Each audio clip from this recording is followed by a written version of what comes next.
双语音标领航，注音阅读启蒙，叶兴阳有声读物。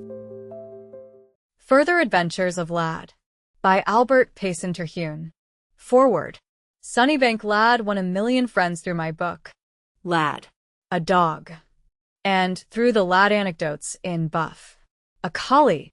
These books themselves were in no sense great, but Laddie was great in every sense, and his life story could not be marred. Past interest, by my clumsy way of telling it. People have written in gratifying numbers asking for more stories about Lad. More than 1,700 visitors have come all the way to Sunnybank to see his grave. So I wrote the collection of tales which are now included in Further Adventures of Lad. Most of them appeared in condensed form in the Ladies' Home Journal. Very much. I hope you may like them. Albert Payson Terhune, Sunnybank, Pompton Lakes, New Jersey. Further Adventures of Lad. Chapter 1. The Coming of Lad. In the mile-away village of Hampton, there had been a veritable epidemic of burglaries ranging from the theft of a brand-new ashcan from the steps of the Methodist chapel to the ravaging of Mrs. Blauvelt's whole lineful of clothes. On a wash-day dusk, up the valley and down it, from Tuxedo to Ridgewood, there had been a half-score robberies of a very different order, depredations wrought, manifestly, by professionals. Thieves whose motor cars served the 20th century purpose of such historic steeds as Dick Turpin's Black Bess and Jack Sheppard's Ranter. These thefts were in the line of jewelry and the like, and were as daringly wrought as were the modest local operators' raids on ashcan and laundry. It is the easiest thing in the world to stir humankind's ever tense burglar nerves into hysterical jangling.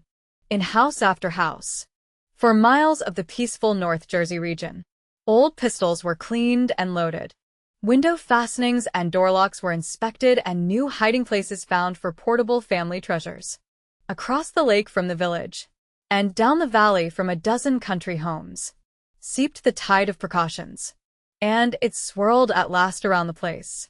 A 30-acre homestead, isolated and sweet, whose grounds ran from highway to lake, and whose wisteria-clad gray house drowsed among big oaks midway between road and water, a furlong or more distant from either. The place's family dog, a pointer, had died, rich in years and honor, and the new peril of burglary made it highly needful to choose a successor for him. The master talked of buying a whalebone and steel and snow bull terrier, or a more formidable, if more greedy, Great Dane. But the mistress wanted a collie. So they compromised by getting the collie.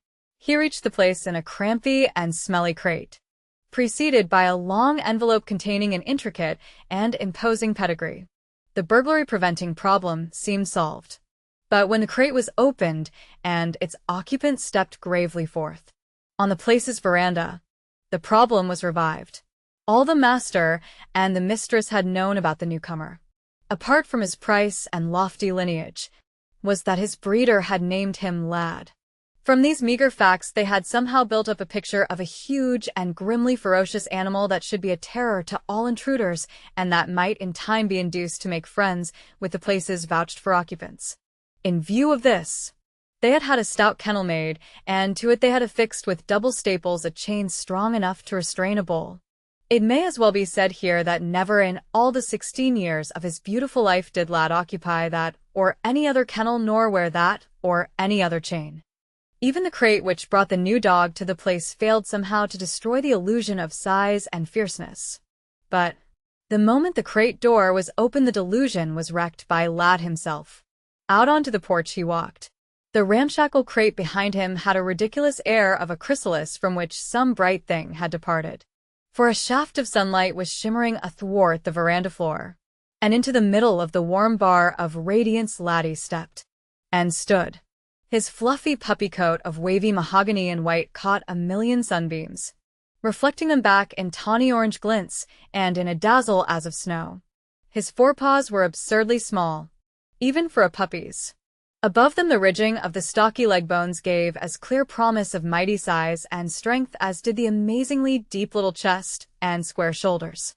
Here one day would stand a giant among dogs, powerful as a timber wolf, lithe as a cat, as dangerous to foes as an angry tiger, a dog without fear or treachery.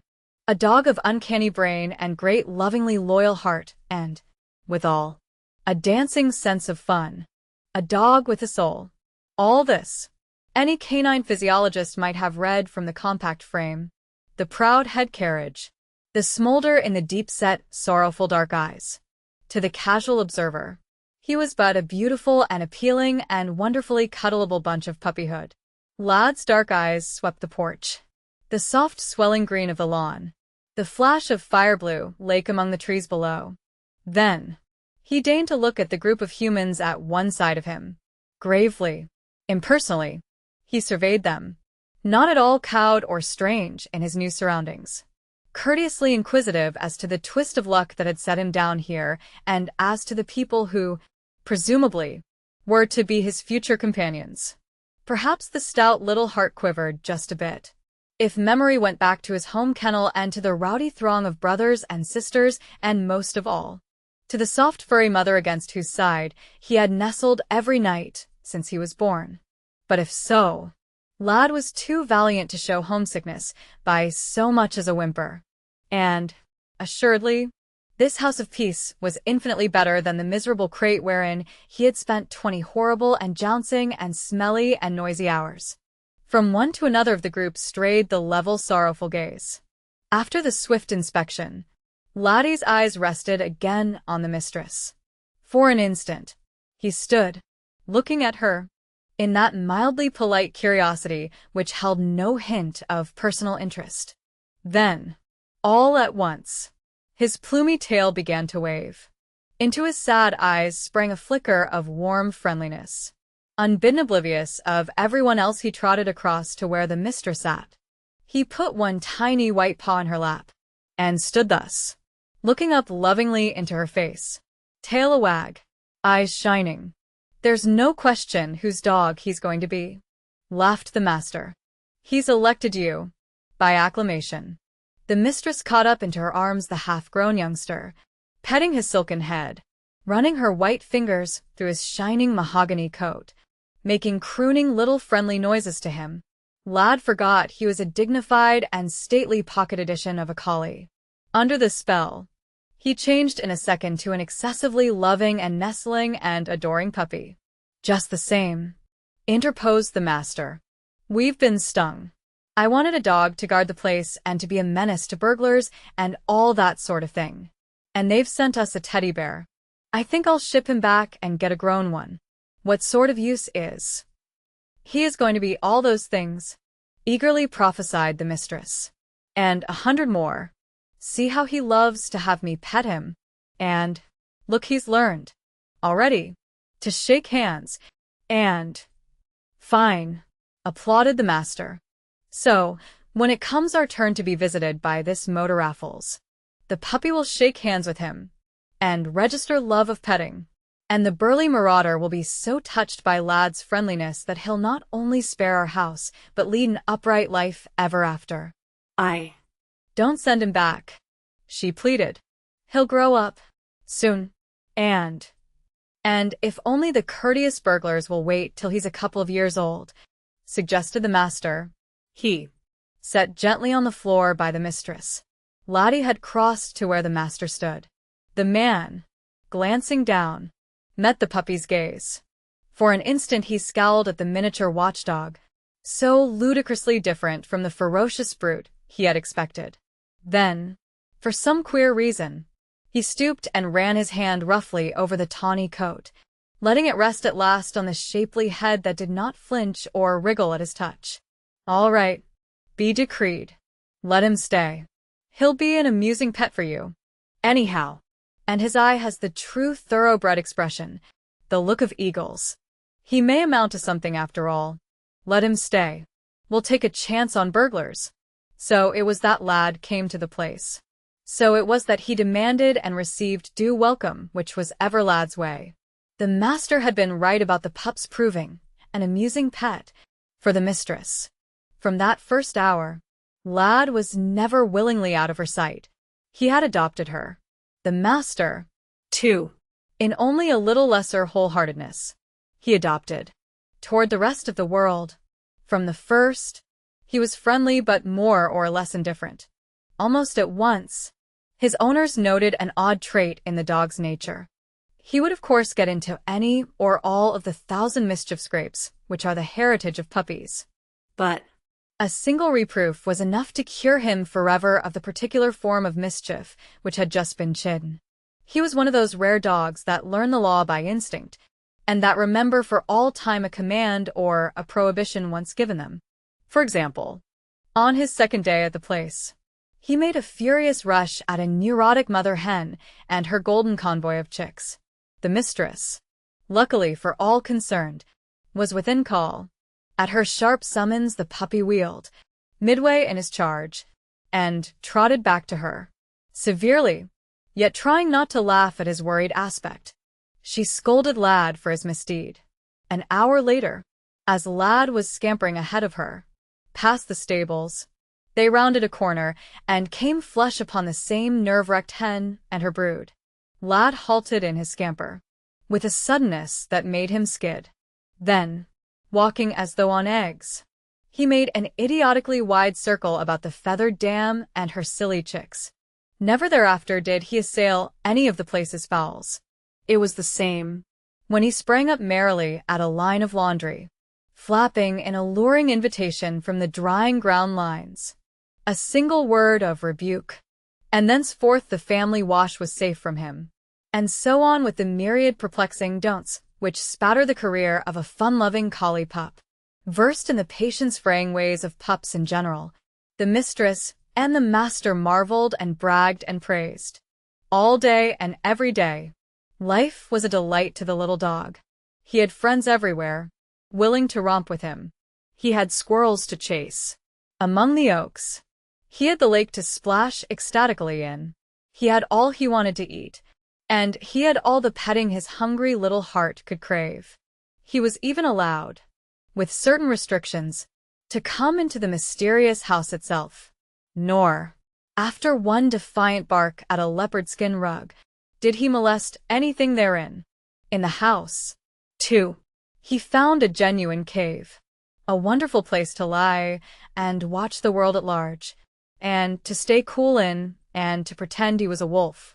The cave was the deep space beneath the piano in the music room. It seemed to have a peculiar charm to Lad.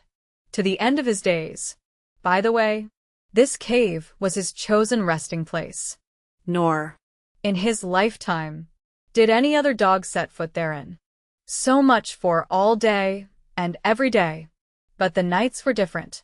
Lad hated the nights. In the first place, everybody went to bed and left him alone. In the second, his hard-hearted owners made him sleep on a fluffy rug in a corner of the veranda instead of in his delectable piano cave.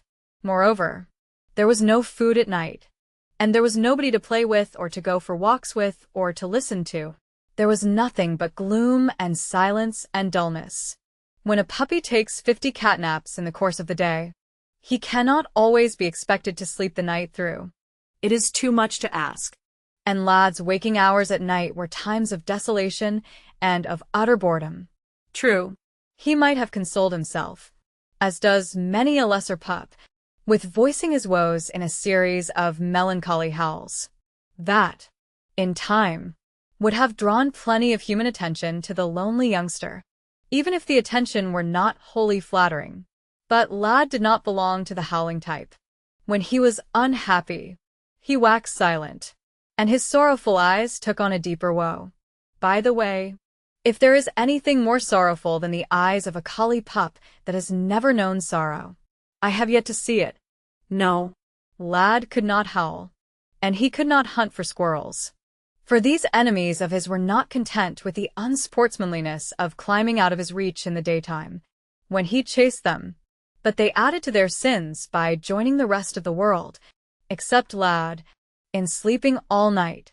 Even the lake that was so friendly by day was a chilly and forbidding playfellow on the cool North Jersey nights. There was nothing for a poor, lonely pup to do but stretch out on his rug and stare in unhappy silence up the driveway, in the impossible hope that someone might happen along through the darkness to play with him. At such an hour, and in such lonesomeness, Lad would gladly have tossed aside all prejudices of caste, and all his natural dislikes, and would have frolicked in mad joy with the veriest stranger. Anything was better than this drear solitude throughout the million hours before the first of the maids should be stirring or the first of the farmhands report for work. Yes, night was a disgusting time, and it had not one single redeeming trait for the puppy. Lad was not even consoled by the knowledge that he was guarding the slumbrous house. He was not guarding it. He had not the very remotest idea what it meant to be a watchdog. In all his 5 months, he had never learned that there is unfriendliness in the world, or that there is anything to guard a house against. True, it was instinctive with him to bark when people came down the drive, or appeared at the gates without warning. But more than once the master had bidden him be silent when a rackety puppy salvo of barking had broken in on the arrival of some guest. And Lad was still in perplexed doubt as to whether barking was something forbidden or merely limited. One night, a solemn, black, breathless August night, when half-visible heat lightning turned the murk of the western horizon to pulses of dirty sulfur, Lad awoke from a fitful dream of chasing squirrels which had never learned to climb. He sat up on his rug, blinking around through the gloom in the half-hope that some of those non-climbing squirrels might still be in sight. As they were not, he sighed unhappily and prepared to lay his classic young head back again on the rug for another spell of night-shortening sleep. But before his head could touch the rug, he reared it and half of his small body from the floor and focused his nearsighted eyes on the driveway. At the same time, his tail began to wag a thumping welcome. Now, by day, a dog cannot see so far nor so clearly as can a human. But by night, for comparatively short distances, he can see much better than can his master, by day or by darkness. His keen hearing and keener scent make up for all defects of eyesight. And now 3 of Lad's senses told him he was no longer alone in his tedious vigil. Down the drive, moving with amusing slowness and silence, a man was coming. He was on foot, and he was fairly well dressed.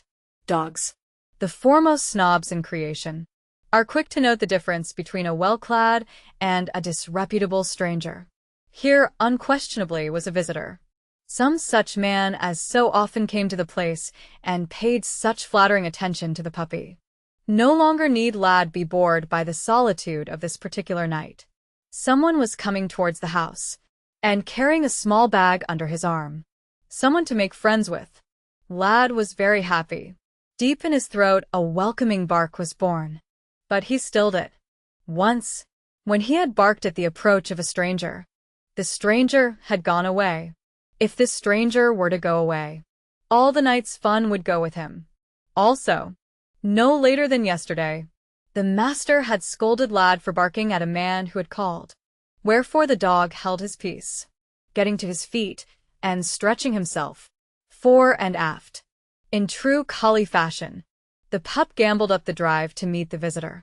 The man was feeling his way through the pitch darkness, groping cautiously, halting once or twice for a smolder of lightning to silhouette the house he was nearing. In a wooded lane, a quarter-mile away, his lightless motor car waited. Lad trotted up to him, the tiny white feet noiseless in the soft dust of the drive. The man did not see him, but passed so close to the dog's hospitably upthrust nose that he all but touched it, only slightly rebuffed at such chill lack of cordiality. Lad fell in behind him, tail a wag, and followed him to the porch.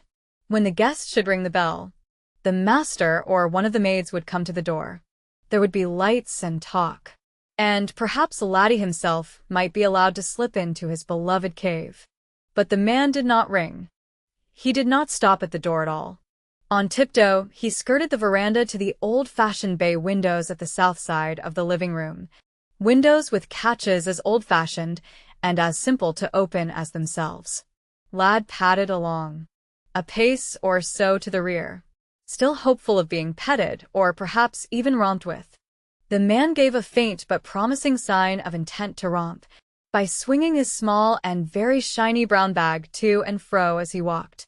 Thus ever did the master swing Lad's precious Canton flannel doll before throwing it for him to retrieve. Lad made a tentative snap at the bag, his tail wagging harder than ever. But he missed it. And in another moment the man stopped swinging the bag and tucked it under his arm again as he began to mumble with a bit of steel. There was the very faintest of clicks. Then, noiselessly, the window slid upward. A second fumbling sent the wooden inside shutters ajar. The man worked with no uncertainty. Ever since his visit to the place, a week earlier, behind the aegis of a big and bright and newly forged telephone inspector badge, he had carried in his trained memory the location of windows and of obstructing furniture and of the primitive small safe in the living room wall, with its pitifully pickable lock. The safe wherein the place's few bits of valuable jewelry and other compact treasures reposed at night. Lad was tempted to follow the creeping body and the fascinatingly swinging bag indoors. But his one effort to enter the house, with muddy paws, by way of an open window, had been rebuked by the lawgivers. He had been led to understand that really well-bred little dogs come in by way of the door, and then only on permission. So he waited, doubtfully, at the veranda edge, in the hope that his new friend might reappear, or that the master might perhaps want to show off his pup to the caller, as so often the master was wont to do. Head cocked to one side, tulip ears alert, Laddie stood listening. To the keenest human ears the thief's soft progress across the wide living room to the wall safe would have been all but inaudible. But Lad could follow every phase of it, the cautious skirting of each chair, the hesitant pause as a bit of ancient furniture creaked, the halt in front of the safe, the queer grinding noise, muffled but persevering, at the lock, then the faint creak of the swinging iron door, and the deft groping of fingers. Soon, the man started back toward the pale oblong of gloom which marked the window's outlines from the surrounding black. Lad's tail began to wag again. Apparently, this eccentric person was coming out, after all, to keep him company. Now. The man was kneeling on the window seat. Now. In gingerly fashion, he reached forward and set the small bag down on the veranda, before negotiating the climb across the broad seat, a climb that might well call for the use of both his hands. Lad was entranced. Here was a game he understood. Thus, more than once, had the mistress tossed out to him his flannel doll, as he had stood in pathetic invitation on the porch, looking in at her as she read or talked. She had laughed at his wild tossings and other maltreatments of the limp doll. He had felt he was scoring a real hit, and this hit he decided to repeat, snatching up the swollen little satchel. Almost before it left the intruder's hand, Lad shook it, joyously, reveling in the faint clink and jingle of the contents. He backed playfully away, the bag handle swinging in his jaws. Crouching low, he wagged his tail in ardent invitation to the stranger to chase him and get back the satchel. Thus did the master romp with Lad, when the flannel doll was the prize of their game. And Lad loved such races. Yes, the stranger was accepting the invitation.